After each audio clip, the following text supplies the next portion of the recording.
الرحمن الرحيم. إن الحمد لله نحمده ونستعينه ونستغفره ونؤمن به ونتوكل عليه ونعوذ بالله من شرور أنفسنا ومن سيئات أعمالنا.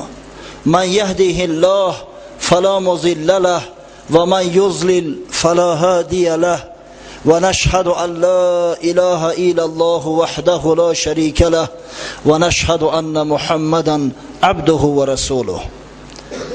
اما بعد، السلام علیکم و رحمت الله و برکاته. برادران عزیز اسلامی، روز شریف جمعه را از برای یکایک شما و در شخصیت شما از برای تمام مسلمانان این جمهوری و مسلمانان خارج از کشور و مسلمانان تمام عالم تبریک و تهنیت میگویم و از درگاه خداوند متعال مسئلت آن را دارم که پروردگار روز شریف جمعه را از برای ما و شما مبارک گرداند و توسط این روز شریف هم طاعت عبادت کرده و اجر ثواب جزیل به دست بیاریم و هم پند اندرس شنیده دنیا و آخرت خیش را آبادان گردانیم. آمین. هفته گذشته حدیث عمر ابن خطاب رضی الله عنه را به سمع شما رسانیدیم. قصه آمدن جبرئیل علیه السلام به نزد پیامبر صلی الله علیه و سلم به صورت یک اعرابی و سوال کردنهاش و پاسخ سوال از پیامبر صلی الله علیه و سلم گرفتنهاش و ادب اظهار نمودنش و تعلیم کردن ما و شما گفتیم که بسیار حدیث مکمل است. حدیث بسیار حدیث مکمل است که تمام گوشه و جنبه های حیات ما را فرا میگیرد. و ما هفته گذشته در موضوع لباس پوشی، لباس سنتی، طریقه پوشیدن لباس با شما یک صحبت مختصر داشتیم.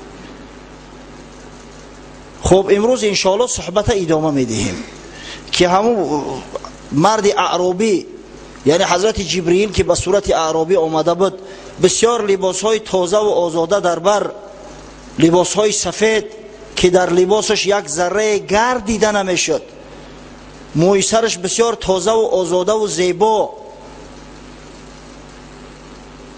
شانه کردگی از سیاهی میگه یلتراس میزد، یلقاس میزد. کسایی که موی سر میخواهم بگذارن سنت پیامبر صلی الله علیه و سلم به همین شکل است.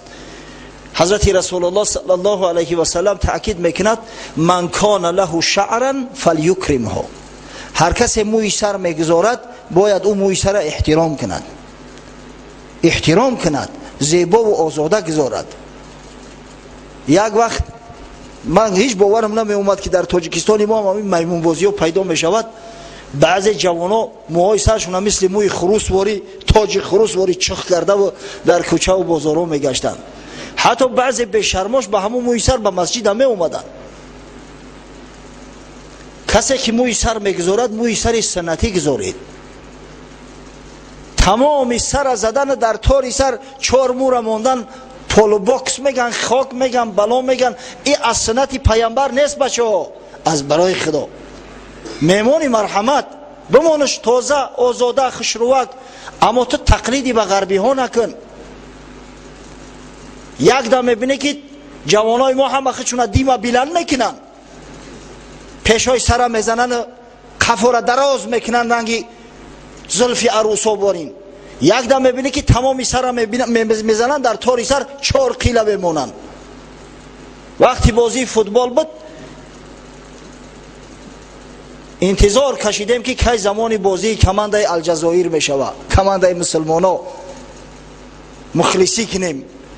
کمانده الجزایر به میدان میبره، شکل صورت او را ببینی باورت نمیشود که همین مسلمانان. مردمی سبزینه با موهای سرشون همش زرد کردیان، تمام گردی سر زدگی 4 مو را در تاری سر تاج عروس برین گذاشتیان. ایامون کسافتیش بود که در بازی اول باختن، اخیر نبرمدم. آخه موی سر امونه نه که احترامش کنه، چقدر که پیغمبر صلی الله علیه و سلم تاکید کرده است. واقعا حضرت رسول الله صلی الله علیه و سلم موی سر داشت، در احادیث صحیحه اومده است. در صحیح مسلم کان نبی صلی الله علیه و سلم یبلغ شعره شحمتي اذنه، مویسر پیغمبر صلی الله علیه و سلم به نرمی گوشاش میرسید، سر ترتارش نمیگذاشت گرد اطرافش بزنه. کان نبی صلی الله علیه و سلم یبلغ شعره منکبیه، پیغمبر خدا صلی الله علیه و سلم بعضا موش درازتر میشید تا به کتفاش میرسید، اما پیش سر نمیزد، پیش رنگ دیم بلند بمونه، همه سر میگذاشت. حضرت فرق میکرد، از میانه موی سر شونه میکرد. کسی میکنه آش شوه حلال شوه، اما به قدری همون موی سر برسه. من کان له شعرا فلیکرم، هر کسی موی سر میگذاره بگذاره احترامش کنه، تازه و آزاده و خوشرو باشه. اگر کرده نمیتونه سرش بتراشه، خوشروک در سرش یک توقیه یگان صلاحی بمونه، انشالله بسیار زیبا و آزاده و خوشرو میشه. و این شخص بابا امرویش بگذار پیش در جو هست.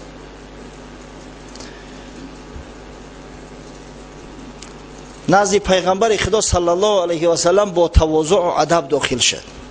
گفتیم در بعض روایات حتی اومده است که اجازت پرسید که یا رسول الله اجازه هست که بشینم؟ حضرت وقت اجازه سش داد، آمد میگه در نزد پیغمبر خدا صلی الله علیه و سلم نشست، زانوهاش به زانوهای مبارک پیغمبر رسوند، خیلی نزدیک اومد نشست، دستا را در بالای رانهاش با ادبانه گذاشت. بعد سوالش کرد که یا محمد صلی الله علیه و سلم اخبرنی عن الاسلام، ای حبیبی خدا از اسلام را با خبر کن. آداب شو ببینه، تواضع شو ببینه. واقعا مردم عرب آداب تواضع نداشتن. حضرت جبرئیل به خاطر تعلیم دادن اونا در اومده بود. در آخر حدیث گفتیم که پیامبر صلی الله علیه و سلم به حضرت عمر مراجعت کرد، گفت یا عمر شناختیش؟ اتدرون من السائل، آیا تو میدانی که این سوال کننده چی کس است؟ حضرت عمر گفت الله و رسوله اعلم، خدا و پیغمبرش داناتر است، نمیدونم نشناختمش. حضرت در جواب گفت فإنه جبرئیل علیه السلام، این حضرت جبرئیل امین است، آتاکم یعلمکم دینکم، آمد که برای شما دین شما را تعلیم بده. ببینه آداب و تواضع انسانی و اسلامی را از برای اعراب نشان داد، تعلیم شد داد که پیش از او که بشینی باید اجازه بپرسی، پیش از او که سوال کنی باید اجازه بپرسی، با تواضع بشینی، در وقت نشستن آداب نگه بداری. اصل اسلام ادب است برادرای عزیز. پیامبر خدا صلی الله علیه و سلم که صاحب هزارها خصال حمیده است، تمام خصلت‌های بزرگی که تصور کرده می شود در یک انسان خدای تعالی از برای حبیبش عطا کرده بود، اما در قرآن عظیم شان با اخلاق بزرگ حمیده او را وصف کرده است. استعیذ بالله و انک لعلی خلق عظیم. خداوند متعال در قرآن گفت ای حبیبی من، ای محمد، تو دارای خلق عظیم هستی، اخلاق بی نهایت بزرگ هستی. خود پیامبر صلی الله علیه و سلم مکررا میگفت بعثت لاتمم مکارم الاخلاق، خداوند مرا برای آن مبعوث کرد که مکارم اخلاق جامعه بشر بلند بردارم، مردم از صاحب اخلاق کنم، مردم خوشخلق کنم، به مردم آداب تعلیم بدم، آداب اسلامی، آداب انسانی. اگر ما همین ادب نداشته باشیم وای به حال بود. مصطفی را هزار معجزه بود که به مردم همه نمود مقیم، بهترین هزار معجزهش ادب نیک بود و خلق عظیم. پیغمبر ما هزارها معجزه داشت، معجزه های آسمانی، معجزه های زمینی، معجزه های ظاهری، معجزه های باطنی، اوبیکتیوی، سوبیکتیوی.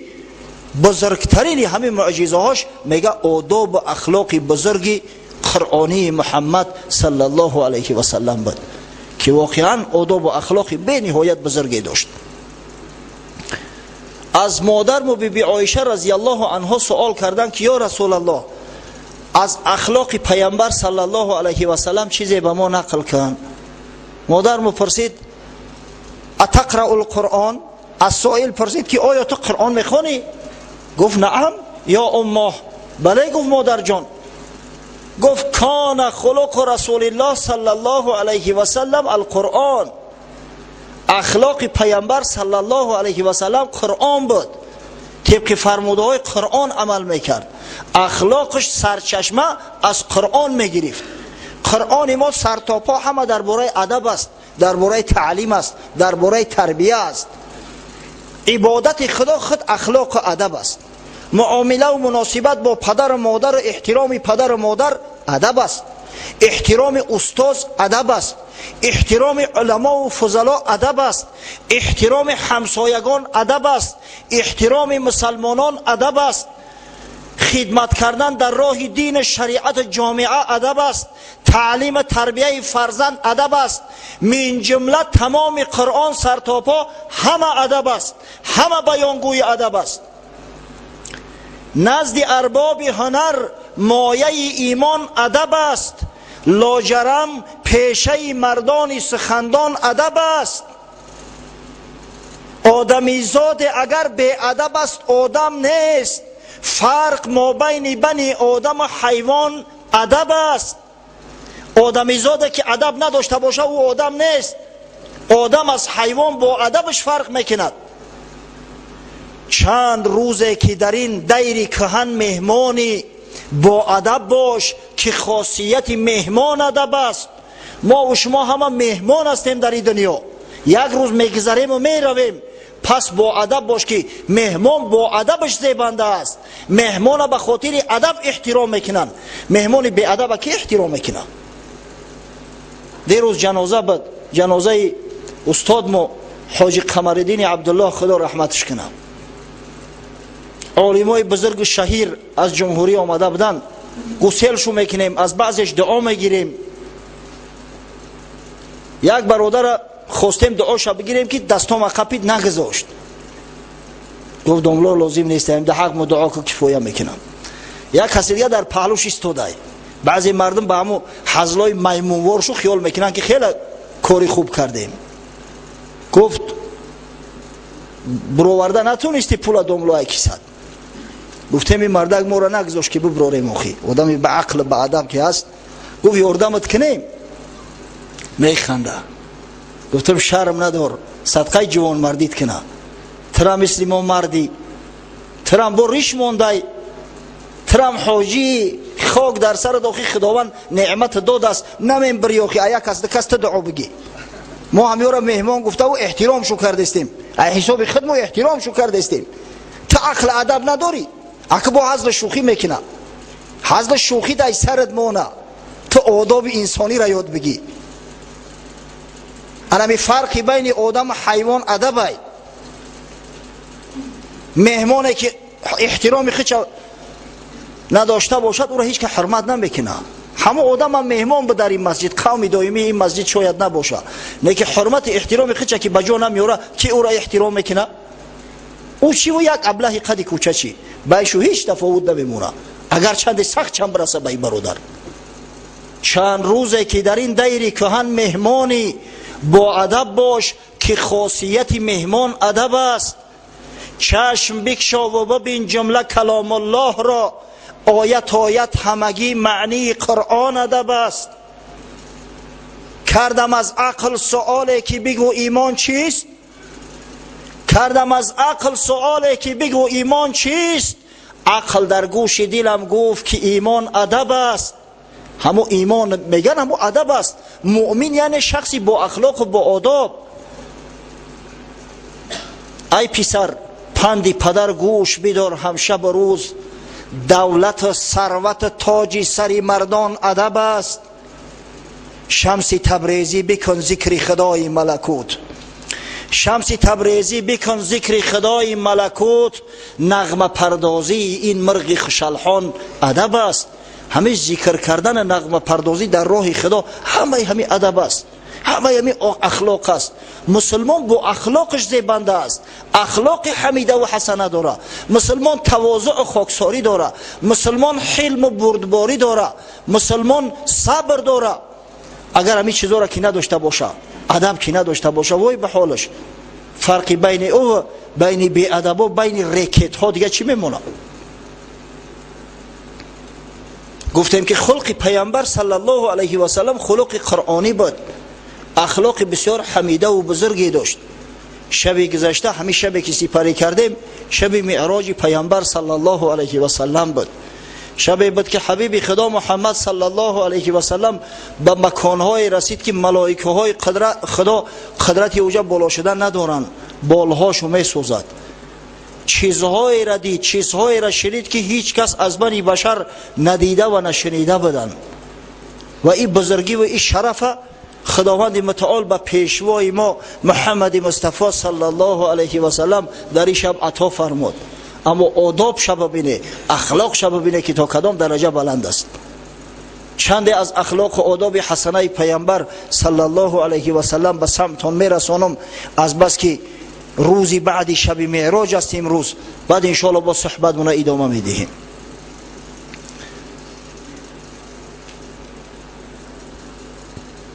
در مدینه منوره یک شخص با نام زید ابن سعنه بالای پیامبر صلی الله علیه و سلم کم گندم داده بود، بالاش قرض داشت.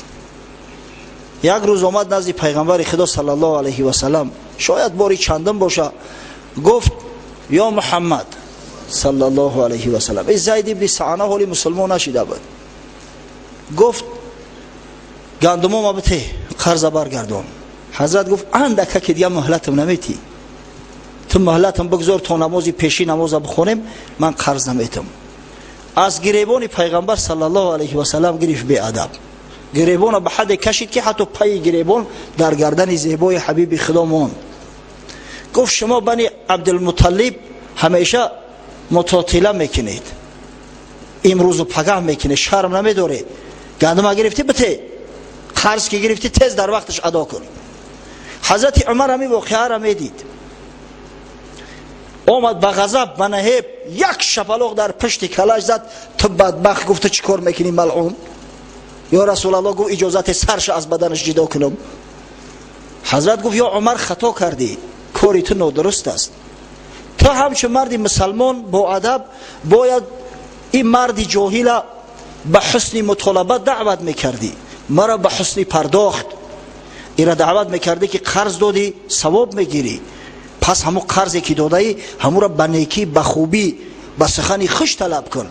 و مرا باید دعوت میکردی که مادام که به تو قرض داده است، مهلتش بود شده است، پس همه کار تا بگذاره، اول قرضی همین مرده که بپرداز. اما تو سیاستش کردی، تلخکف کردی این مرده که. حضرت عمر بسیار پهلوان بود. بعدا امر کرد، گفت یا عمر بیا قرض شب بته و از بالای قرضش 20 ساعت دیگر هم زیادتی بته، برای آنکه حیبتش کردی، ترساندیش، تلخکفش کردی. 20 ساعت تخمین یک 60-70 کیلو دیگه با زیادتی، به خاطر آنکه سیاستش کردی، حیبت در قلبش انداختی. امر کرد، همین کارا کردن. زید ابن سعنه وقتی که عمل پیغمبر دید، اخلاق زیبا شدید، معامله نیک شدید، مثل موم نرم شد. گفت اشهد ان لا اله الا الله و اشهد انک رسول الله. من گواهی میتم یا رسول الله که تو پیغمبری بر حق خدا هستی و غیر خدا معبود دیگری در کار نیست، معبود دیگری نیست در دنیا. حتی در بعضی روایات اومده است که گفت یگان قرض طلب ندارم، بخشیده من مرا. انایس آداب و اخلاق بزرگ پیامبر صلی الله علیه و سلم تو همین درجه را خوشخلق بود که دشمنان را رام میکرد، دشمنان را به سوی خود جلب میکرد.